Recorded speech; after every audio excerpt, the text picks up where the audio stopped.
Yeah, I mean, if I had to summarize how to make money, at least from what I've learned in life, you have to, you basically get rewarded by society for giving it what it wants and it doesn't know how to get elsewhere.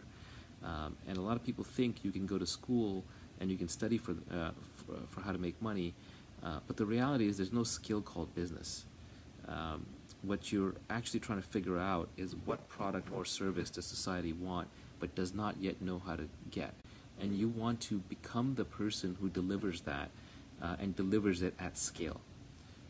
So that's really the challenge in how to make money. And now the problem is if you can't learn how to do it, then how do you become good at it, whatever it is? And what it is moves around generation to generation, but a lot of it happens to be in technology. And so it's a form of what I think the Austrian economists used to call specific knowledge that only you know or only a small set of people know. And it's basically going to come out of your passions and your hobbies, oddly enough. So if you have hobbies around intellectual curiosity, you're more likely to develop these passions, and you're more likely to develop skill sets that society does not yet know how to train other people how to do. Because if it can train other people how to do something, then it can replace them. And if it can replace them, then it doesn't have to pay them a lot. So you want to know how to do something that other people don't know how to do at the time period when they want it.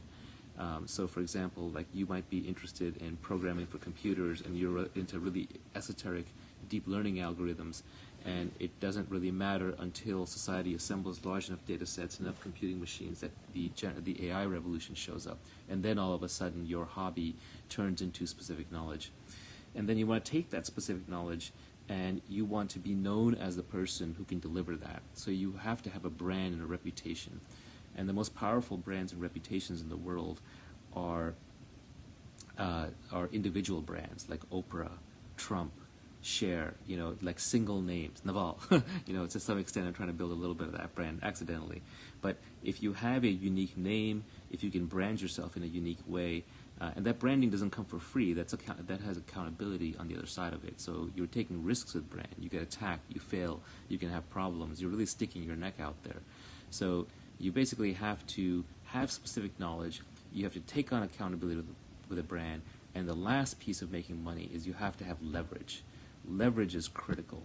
Leverage, Archimedes famously said, give me a lever long enough and a place to stand, and I will move the earth.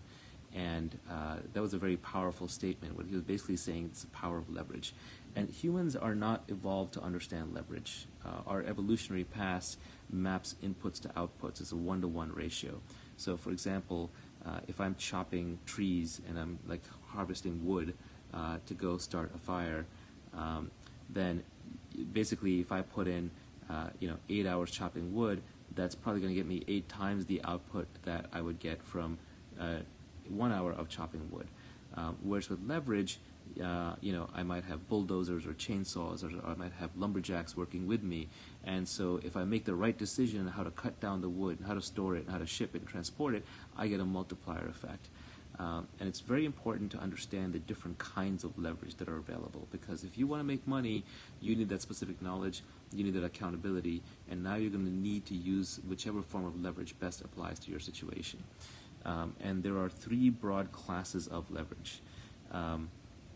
One form of leverage is going to be labor, which is the oldest form of leverage, which is other humans working for you.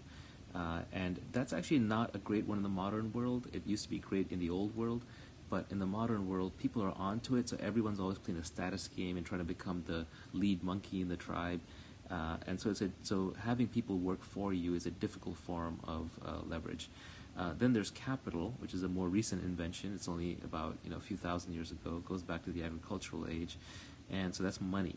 And so if you have money as a form of leverage, that's a good one. It means like every time you make a decision, now you multiply this with money, and that's why fund managers and venture capitalists and so on seem to do well. And then the final form of leverage is a brand new form of leverage, and that's like the most democratizing one. And that is products that have no marginal cost of replication. So that would include books, it would include media, it would include movies, it would include code.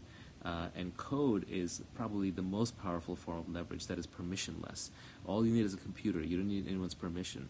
So if you want to make the maximum amount of money possible, like if you just want to get rich over your life, and you want to do it in a deterministic, predictable way, what you would do is you would basically stay on the bleeding edge of trends, and you would study technology and yes, design and art and things that you think, and you would become really good at something.